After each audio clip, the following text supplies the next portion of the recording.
और आपकी तड़प है सिर्फ प्रभु से मिलने की, आप अपने कर्मों से बचना चाहते हो और सही मायने में आप अपने इस जीवन का लाभ उठाना चाहते हो, तो जब संतों के पास जाओगे तो तुम्हारे मन के अंदर एक खिंचाव पैदा होगा। आप सभी को राधा स्वामी। देखिए, जो आज का सत्संग का विषय है उसमें महाराज जी ने बताया कि मन की वृत्ति बड़ी तेज होती है, मन के फेर से कोई नहीं बच पाया। इसने बड़े बड़े महारथियों को पटक दिया। मन की गति जीव को संत गुरुओं का सत्संग भी बचा सकता है। जो आज का सत्संग का विषय है उसे महाराज जी ने बताया कि रूह ने इस जगत में आकर अनेक बंधनों पर खुद को बांध लिया है। कई ये रिश्ते नाते बंधन में बंधी तो कहीं अमीर गरीबी के नीच ऊंच में। इन बंधन से छुटकारा पाना है तो केवल संत सतगुरु ही छुटकारा दिला सकते हैं। जब तक पूरे तरह से हम संतों की शरण में नहीं जाते, हमारा जीवन सफल नहीं हो सकता। तो चलिए, आपका कीमती समय लेते हुए सत्संग को शुरू करते हैं। कृपया सत्संग को पूरा सुनकर पुण्य भागीदार अवश्य बनिए। राधा स्वामी। हमेशा सत्संग में वो बातें बताई जाती हैं कि जिनसे उनको लाभ मिलता रहता है, और सत्संगी अपने उद्देश्य की पूर्ति हेतु किसी भी प्रकार की परेशानी को महसूस नहीं करता। वास्तव में देखा जाए तो तकलीफ देने वाली बात है। बहुत गर्मी है, समय भी दोपहर का है। सबसे ज़्यादा गर्मी का समय यही होता है दिन के टाइम में। लेकिन जो सत्संग लाभ के लिए आए हुए हैं वो काफ़ी समय से बैठे भी हुए हैं और उनकी दृष्टि इसी चीज़ पे लगी हुई है कि कब सत्संग प्रारंभ हो, कब उनको वो अच्छे वचन सुने। तो उनकी एकाग्रता,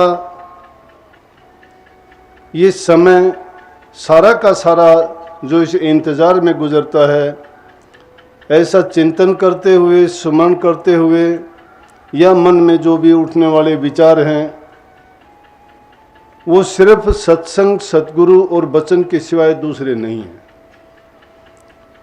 क्योंकि सत्संग को सत्संगी अपने लिए सबसे बहुमूल्य चीज़ समझता है। आप चाहे खेती का काम करने वाले हैं, कोई नौकरी पेशा करने वाले हैं, या स्कूल कॉलेज में पढ़ने वाले विद्यार्थी हैं, या कोई और दूसरा अपना जो भी धंधा पेशा है करते हैं, जब से आपको ये पता है कि ये सत्संग उस दिन उस स्थान पर होगा, उसके लिए आपने अपना सारा इंतज़ाम और प्रबंध करके रखा है। क्योंकि आपको पता है कि जिस दिन सत्संग होगा उस दिन हम अपने उस काम को नहीं करेंगे। तो सत्संगी इस चीज़ की परवाह नहीं करते कि उनको तकलीफ़ है, तकलीफ़ को तकलीफ़ नहीं मानते। और ना मानने का कारण क्या है कि उसके पीछे कारण ये होता है कि जो चीज़ उनको मिलने जा रही है उसके सामने ये परेशानी कोई मायने नहीं रखती। क्योंकि प्रभु की भक्ति इतनी सुलभ नहीं, बहुत दुर्लभ भी है। कबीर साहब आदि संत थे, अनेक जगह अपनी वाणियों में दूसरे संत सूफी फकीर जितने भी हुए, उन्होंने अपने उपदेश में यही बताया कि अगर आप कोई भी चीज़ प्राप्त करना चाहते हो, या रोज़मर्रा के जीवन में हम देखते हैं किसी भी चीज़ को हम अगर हासिल करना चाहते हैं तो उसके लिए हमें कड़ी मेहनत, कठिन परिश्रम करना पड़ता है, और उसके बदले में हमें दुख, कष्ट, परेशानी चाहे कितने भी हों वो भी झेलनी पड़ती है। लेकिन खुशी क्या होती है कि उतना कुछ करने के बाद में हमें जो चीज़ प्राप्त हो जाती है तो उस चीज़ को हम गिनती में लेते ही नहीं कि हमें कितना कष्ट हुआ। संत महापुरुषों के जीवन को अगर हम देखेंगे, किसी का भी आप जीवन चरित्र उठा के देखो, इतिहास इस चीज़ का साक्षी है कि सब महापुरुषों के साथ जिस जिस वक्त में आए उनके साथ बहुत ऐसी ऐसी बातें घटित हुई कि जिसके कारण उनको बहुत तकलीफ हुई, लेकिन हंसते हुए उन्होंने बर्दाश्त की। क्यों बर्दाश्त की? कि उनका उद्देश्य था सिर्फ प्रभु भक्ति का।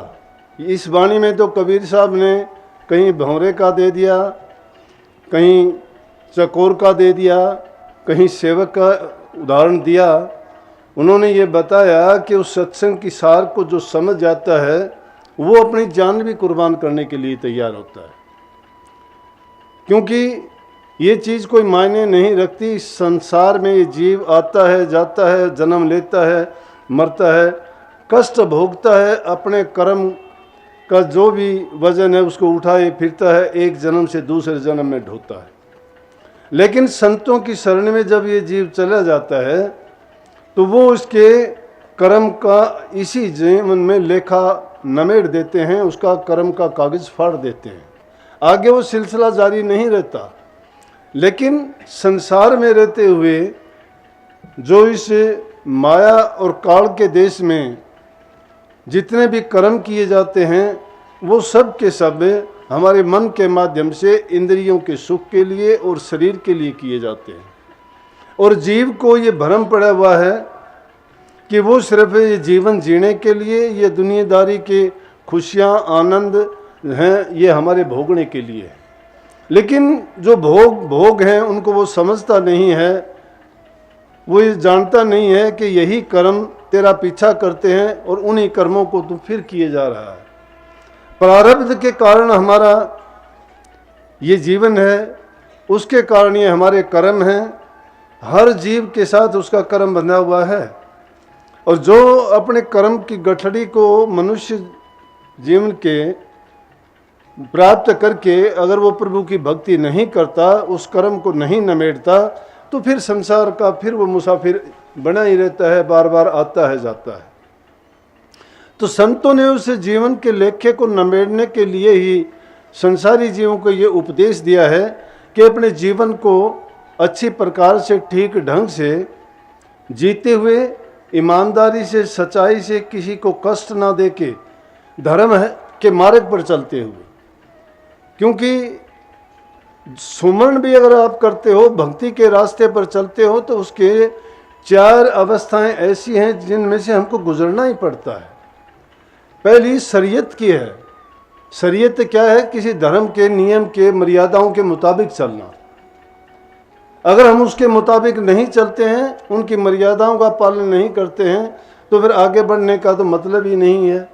कोई भी धर्म हमें ये नहीं सिखाता कि हम नशों का सेवन करें, मांस मिट्टी खाएं, दूसरे जीवों को दुख दें, दूसरे आदमियों के साथ छल कपट बेईमानी करें।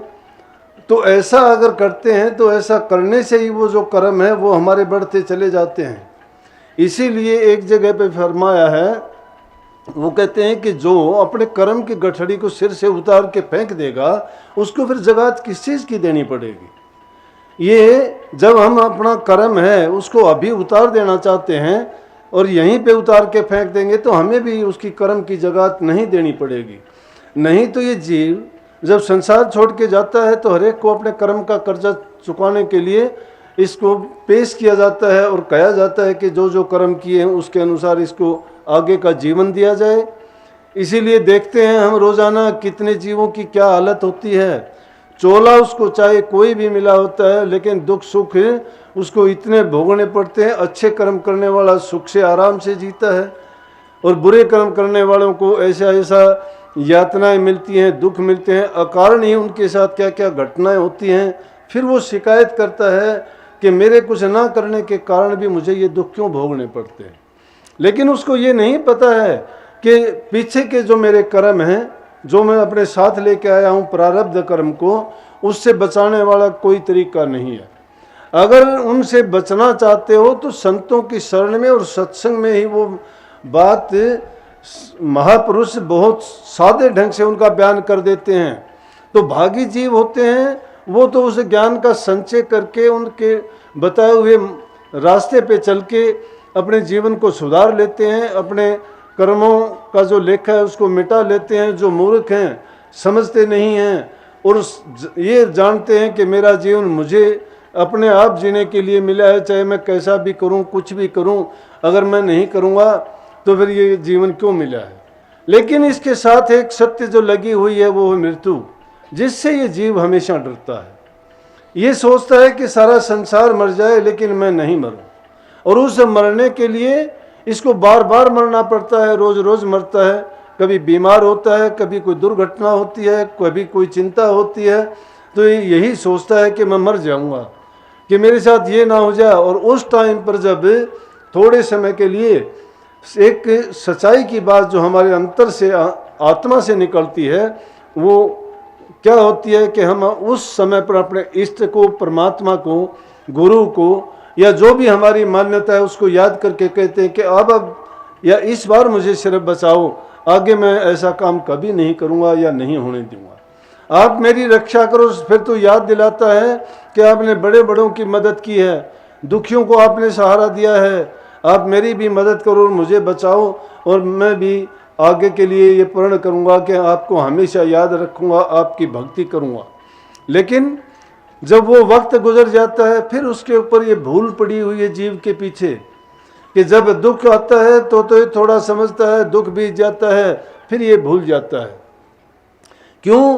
कि ये अपनी जो बातें इसने बना ली हैं, ये उनसे बाहर निकलना नहीं चाहता है। अपनी समझ में अपने से ज़्यादा दूसरे को, किसी को भी नहीं मानता, इसलिए ये सोचता है कि जो मेरी सोच है, जो मैं करता हूँ वो सही है, बाकी सब गलत है। लेकिन महापुरुष इसको समझाते हैं कि भाई जिस दुनिया में तू आया है, ये जिनके साथ तेरे संबंध जुड़े हैं, जिन चीज़ों को तू संग्रह करता है, जिनके लिए तू रात दिन पाप कर्म करता है, झूठ बोलता है, खोटे मंदे कर्म करता है, ये सारा का सारा पाप का बोझ जो तू बनाता है, बढ़ाता है या करता है, इसका साथी कोई नहीं, तुझे ही भोगना पड़ेगा। लेकिन नहीं मानता है, फिर भी नहीं मानता, समझता नहीं है।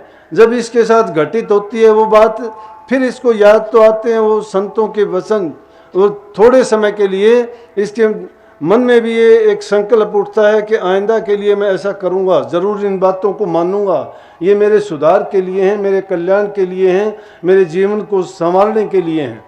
परंतु वक्त बीता ना, और फिर वही काल का घेरा और माया के चक्कर इसके विचारों में ऐसे इसको बेंध देते हैं कि उनसे बाहर इसका निकलना बड़ा कठिन हो जाता है। परंतु जब जब संतों के वचन की मार पड़ती है, तो इसके फिर वो बार बार सत्संग के सुनने से याद ताज़ा बनी रहती है, और वो उससे बचने की कोशिश करते हैं। तो संतों ने उसके लिए सुगम रास्ता बताया कि आपको अपने जो बुरे कर्म हैं उनका त्याग करके अच्छे कर्म करना सीखो, दूसरे को, किसी को कष्ट ना दो। अपना जीवन है, उस जीवन से जो तुम्हारा पीछे का कर्ज है उसको अगर उतारना है तो सिर्फ एक ही चीज़ है, वो है कि अपना काम करके, मेहनत करके उसकी अदायगी करो। और वो मेहनत किस चीज़ की? संसार के काम तो करते ही रहेंगे, कर्मबंदी संसार है, हम कर्म करते आए हैं, करेंगे, बाध्य हैं इस चीज़ के लिए।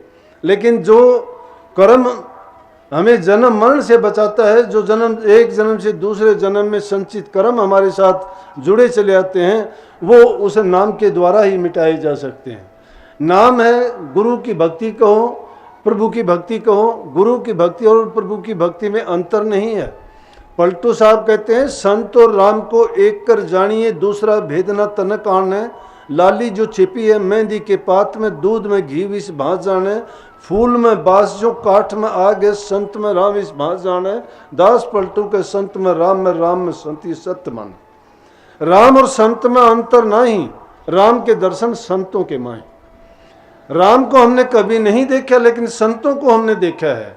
दर्शन का महत्व, संतों के दर्शन जब करते हो, दर्शन करने से जिसके तुम्हारा, अगर आप सच्चे जिज्ञासु हो और आपकी तड़प है सिर्फ प्रभु से मिलने की, आप अपने कर्मों से बचना चाहते हो और सही मायने में आप अपने इस जीवन का लाभ उठाना चाहते हो, तो जब संतों के पास जाओगे तो तुम्हारे मन के अंदर एक खिंचाव पैदा होगा।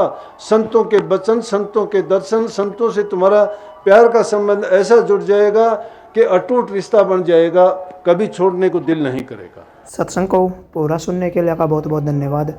हम आशा करते हैं आपने सत्संग को बड़ा ही ध्यान से सुना होगा। तो जैसा ही प्यारी साध संगत जी आपने सत्संग में सुना, महाराज जी ने बताया कि संतों का सत्संग करो। सत्संग जीवन के कल्याण के लिए बहुत ज़्यादा जरूरी होता है। सत्संग जीव के अवगुणों को मिटाकर उसे प्रभु के रास्ते पर चलाता है। लेकिन सतगुरु बिना सत्संग संभव नहीं है। जिसे पूर्ण गुरु मिल जाता है उसका लेखा निपट जाता है। सतगुरु करने का भेद बताता है, बिना करने के कल्याण संभव नहीं है। तो कृपया महाराज जी की इन बातों को आप अपने जीवन में अवश्य उतारिए और अपने जीवन को सफल अवश्य बनाइए। और साथ ही अगर आपको सत्संग अच्छा लगा तो कमेंट बॉक्स में राधा स्वामी लिखकर पुण्य भागीदार अवश्य बनिए। मिलते हैं जल्दी एक नए और बहुत ही प्यारे सत्संग के साथ। तब तक के लिए राधा स्वामी।